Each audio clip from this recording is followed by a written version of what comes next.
जय हिंद एवरीवन। आप लोग के बीच एक क्वेश्चन लेके आए हैं। क्वेश्चन आपका यूपीएससी का मेंस जिसका हिस्ट्री ऑप्शनल है उसमें पूछा गया था। क्वेश्चन है आपका 2018 का, आप लोग देख सकते हैं, सिविल सेवा मुख्य परीक्षा 2018 का क्वेश्चन है।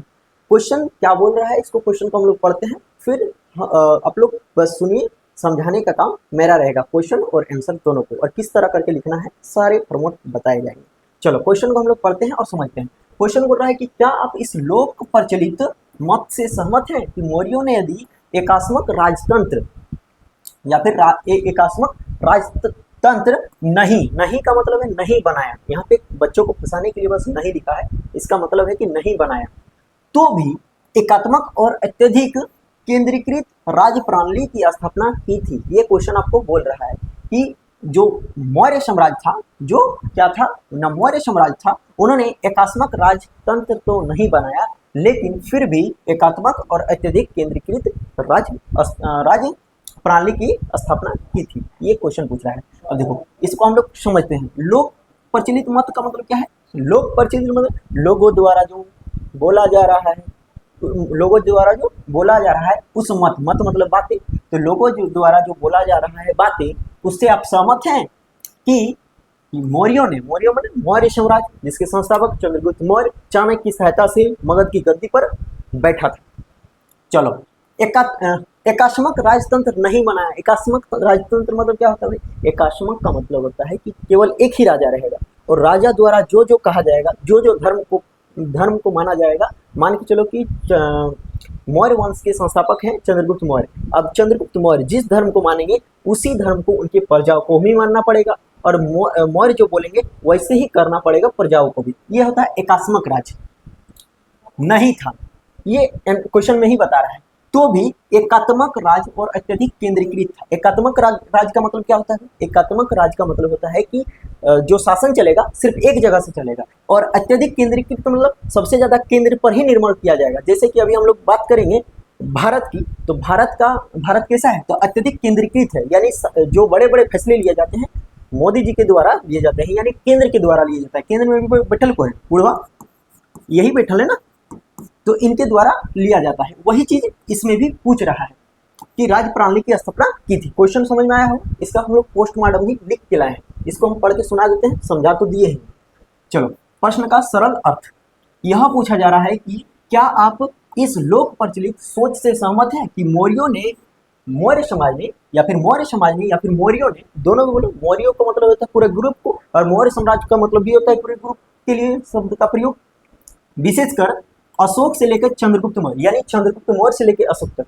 अब इसमें आप बताइएगा कि सर चंद्रगुप्त मौर्य से अशोक तक ही का है बताएं, तो भाई जितने भी विस्तार किए हैं चंद्रगुप्त मौर्य स्थापना करके अशोक जब तक आया उसी समय तक विस्तार हुआ। अशोक जब धम्म नीति को अपना लेता है उसके बाद तो और विस्तार हुआ नहीं। उसके बाद जितने भी शासक आए मौर्य वंश में सब अयोग्य शासक हुए, और उन लोगों ने कुछ भी विस्तार नहीं किया। इसीलिए हम लोग यहाँ पे मौर्य वंश से अशोक तक ही जाएंगे, यानी चंद्रगुप्त मौर्य से अशोक तक ही जाएंगे। चलो ठीक है, यहाँ तक समझ में आ गया। विशेष रूप से अशोक से चंद्रगुप्त मौर्य के काल में भले ही पूरी तरह एकात्मक का मतलब समझा दिए हैं, यानी टोटलिटेरियन शासन व्यवस्था स्थापित नहीं की हो, लेकिन उन्होंने एक ऐसा शासन जरूर बनाया था जो एकात्मक था। एकात्मक मतलब यूनिटी, एकात्मक मतलब यूनिटरी तथा यूनिटरी था, यानी पूरे साम्राज्य में सत्ता एक ही स्थान यानी केंद्र से संचालित होती थी। उसके बाद और क्या बोल रहा है कि अत्यधिक केंद्रीकृत यानी हाईली सेंट्रलाइज्ड था, यानी सेंट्रलाइज्ड मतलब अत्यधिक केंद्रीकृत मतलब यानी सारे निर्णय नीतियां केंद्र यानी राज्य या फिर मौर्य शासन द्वारा ही तय होती थी। प्रांतों या फिर क्षेत्रों को ज्यादा स्वतंत्रता नहीं थी। यहाँ तक समझ में आ गया हो? दोनों माध्यम से समझा दिए, एक जो लिखा हुआ है उसके माध्यम से, एक अपने तरीके से क्वेश्चन को समझा दिए। अब हम लोग को लिखना क्या है भाई, कि लिखना क्या है कि एकात्मक राज्य नहीं था, इसको हम लोग प्रूव करना है, और एकात्मक और अत्यधिक केंद्रीकृत था, इसको भी प्रूव करना है। चलो हम लोग आंसर को भी बेहतरीन ढंग से लिख के लाए हैं, आप लोग बस सुनिए।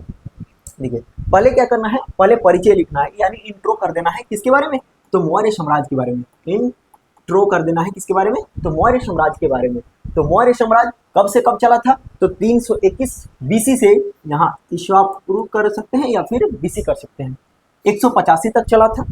चलो, तो वही लिखा है मौर्य साम्राज्य लगभग 321 से 185 बीसी तक भारतीय उपमहाद्वीप का पहला ऐसा साम्राज्य था जिसने एक विशाल भूभाग पर राजनीतिक एकता स्थापित की थी। यहाँ तक समझ में आ गया? चलो आगे देखते हैं। कई इतिहासकारों का मत है, बहुत सारे इतिहासकार हुए, बहुत सारे बातें बताए हैं, तो कई इतिहासकारों का मत है कि मौर्यों का शासन भले ही पूर्णतः एकात्मक यानी टोटलिटेरियन ना रहा हो, परंतु यह एक अत्यंत एकात्मक और सेंट्रलाइज यानी केंद्रित शासन प्रणाली पर आधारित था। यहाँ तक समझ में आ गया? इंट्रो लिख दिए, मौर्य वंश के बारे में लिख दिए, और जो क्वेश्चन पूछ रहा है उसके बारे में भी थोड़ा सा जिक्र कर दिए। अब देखो, अब हम लोग को प्रूव करना है।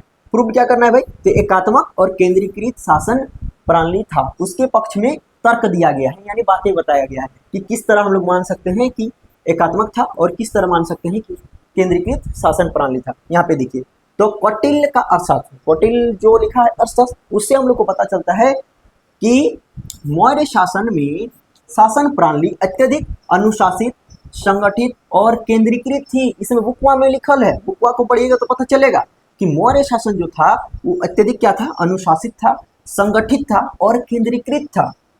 चलो, राजा सर्वोच्च नीति निर्माता और क्या होते थे? न प्रशासक होते थे। राजा सर्वोच्च होते थे और प्रशासक भी होते थे। ये किसमें लिखा है भाई? तो कौटिल्य के अर्थशास्त्र में। चलो, उसके आगे देखते हैं प्रांतीय शासन। अब देखते हैं, सम्राट द्वारा यानी सम्राट अशोक मान लो, अशोक द्वारा नियुक्त, चाहे सम्राट द्वारा नियुक्त कुमार या फिर महामात्य प्रांतों का शासन चलाते थे।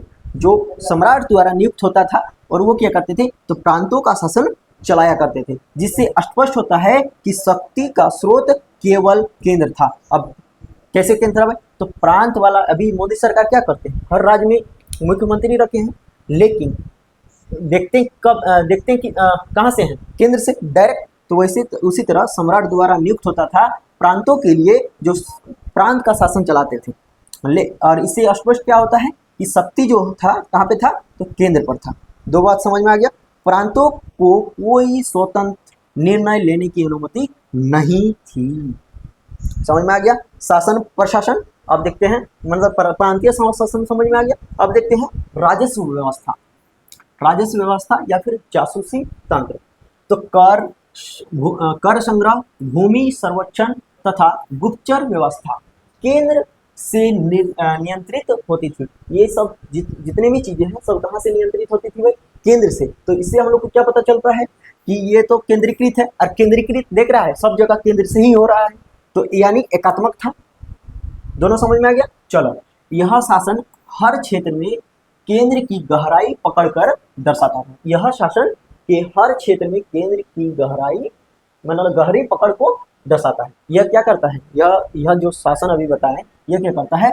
यह हर क्षेत्र में केंद्र की गहरी पकड़ को, यानी केंद्र ही संचालित कर रहा है, इसको दर्शा रहा है। चलो, अब देखते हैं अशोक के शिलालेख चिन्ह हैं, उसमें भी कुछ लिखल है। तो ये दर्शाते हैं, अशोक के शिलालेख ये दर्शाते हैं कि राजा सीधे जनता से संवाद करता था। मतलब राजा जो है वो बात करता था किसे? जनता से डायरेक्ट, और आदेश देता था। धम्म महामात्र जैसे अधिकारी भी केंद्र द्वारा नियुक्त किए जाते थे। धम्म महामात्र यानी धम्म का प्रचार करने के लिए धम्म महामात्र की नियुक्ति की गई है, लेकिन उन लोग भी क्या करते हैं? उन लोग को भी क्या किया जाता है? न केंद्र द्वारा ही नियुक्त किया जाता है। यानी इससे हम लोग को पता चल रहा है कि ये अत्यधिक क्या था? केंद्र। देख रहा है, सब जगह तो केंद्र की ही चर्चा है। यहाँ पे बताया गया है कि सर्वोच्च नीति निर्माता और प्रशासक कौन होता था? तो केंद्र का होता था, यानी सम्राट होता था। सम्राट में कौन बैठता था? तो केंद्र। सम्राट मतलब केंद्र, और सम्राट में कौन आता था? जो वहाँ का राजा हुआ करता था। चलो, उसी तरह प्रांतीय शासन में भी देखें कि राज्यों को कोई स्वतंत्रता नहीं थी। इसका निर्णय लिया जाता था, केंद्र से लिया जाता था, यानी ये भी केंद्र से, ये भी केंद्र से, ये भी केंद्र से, ये भी केंद्र से, यानी अत्यधिक क्या थी? केंद्रीकृत थी। और केंद्रीकृत यानी केंद्र से चलता था, इसीलिए एकात्मक भी था। समझ में आ गया यहाँ तक? चलो, ये वाला तो हम लोग प्रूव कर चुके हैं कि एकात्मक था और केंद्रीकृत शासन प्रणाली थी। अब हम लोग को प्रूव करना है क्या, तो हम लोग को प्रूव करना है कि एकात्मक सरकार नहीं था। एकात्मक सरकार नहीं था। एकात्मक सरकार का मतलब क्या होता है, तो वही जो हम जिस धर्म को हम मानेंगे वही धर्म को प्रजा को भी मानना नेसेसरी होगा। चलो, लेकिन यह एकात्मक नहीं था, क्यों भाई, तो कारण देखो, स्थानीय संस्थाओं की भूमिका, बहुत सारे स्थानीय संस्था थी, जैसे हो गया गांव हो गया, नगर हो गया, तो सब की क्या भूमिका थी, तो गांव और नगर में पंचायतें और निकाय कार्यरत थे, जो कुछ हद तक स्थानीय प्रशासन में स्वतंत्रता रखती थी। इससे हम लोग को क्या पता चलता है कि कुछ हद तक तो ठीक है। उसके बाद धार्मिक सहिष्णुता, अशोक ने भले ही बौद्ध धर्म को प्रोत्साहित किया या फिर बौद्ध धर्म को अपना लिया, लेकिन अन्य धर्मों के प्रति सहिष्णुता बरती, यानी जिसको जो धर्म मानना है वो मानो, हम धर्म का अपना धर्म का तो प्रचार करेंगे, लेकिन तुम लोग का धर्म का विरोध नहीं करेंगे। अशोक की ये धार्मिक सहिष्णुता थी। अब सहिष्णुता थी, ये एकात्मक सरकार की बातें नहीं होती। एकात्मक सरकार होता तो बोलता कि हम जो धर्म मान रहे हैं, यानी हम बौद्ध धर्म में तब्दील हुए हैं, तो तुम लोग को भी बौद्ध धर्म ही मानना होगा। चलो, यह संकेत है कि शासन नागरिक जीवन पर पूर्ण नियंत्रण नहीं रखता था। देखो, यह संकेत है कि शासक, यहाँ पे शासक नागरिक के जीवन पर पूर्ण नियंत्रण नहीं रखता था। चलो, उसके बाद देखते हैं जनता की भलाई पर ध्यान। तो अशोक की धम्म नीति सामाजिक और नैतिक सुधारों पर केंद्रित था। अशोक ने जो धम्म नीति को अपनाया है वो किस पर आधारित था भाई, तो सामाजिक और नैतिक सुधारों पर। नैतिक क्या होता है, तो नैतिक होता है कि ऐसे विचार जो समाज में अच्छे व्यवहार के लिए प्रयोग किए जाते हैं या फिर अच्छे विचार के लिए प्रयोग होते हैं, उसको बोला जाता है नैतिक सुधार या फिर नैतिक व्यवहार। चलो, ना कि जबरन नियंत्रण पर। चलो, दूसरा देखते हैं, यह शासन को लोक कल्याणकारी बनाता है, एकात्मक नहीं। और इससे क्या होता है, तो शासन को लोक कल्याणकारी, यानी लोगों का भलाई हो रहा है ना, तो लोक कल्याणकारी बना रहा है, ना कि एकात्मक। अब हम लोग निष्कर्ष में क्या आते हैं भाई, तो लास्ट में लिख देना है निष्कर्ष। निष्कर्ष में क्या आ गए कि हाँ, यह कहना उचित है कि मौर्य शासन एक अत्यधिक केंद्रीकृत और एकात्मक राज प्रणाली थी। यह कहना उचित है, लेकिन इसे पूर्णतः एकात्मक राजतंत्र नहीं कहा जा सकता है। यह सत्ता का केंद्रीकरण दर्शाता है। यह सत्ता का क्या दर्शा रहा है ना, केंद्रीकरण दर्शा रहा है, परंतु नागरिक स्वतंत्रता, धार्मिक सहिष्णुता और कुछ हद तक स्थानीय स्वशासन की अनुमति, यहाँ पे देखिए स्थानीय स्वशासन की अनुमति भी देता है। अतः हम लोग लास्ट निष्कर्ष में क्या पहुंच रहे हैं कि यह एक सशक्त केंद्रीकृत प्रशासनिक मॉडल तो था, लेकिन टोटलियन नहीं था। चलो, आई होप कि समझ में आया होगा वीडियो, और आंसर भी आप लोग को मजा आया होगा। चलिए, मिलते हैं नेक्स्ट वीडियो में, तब तक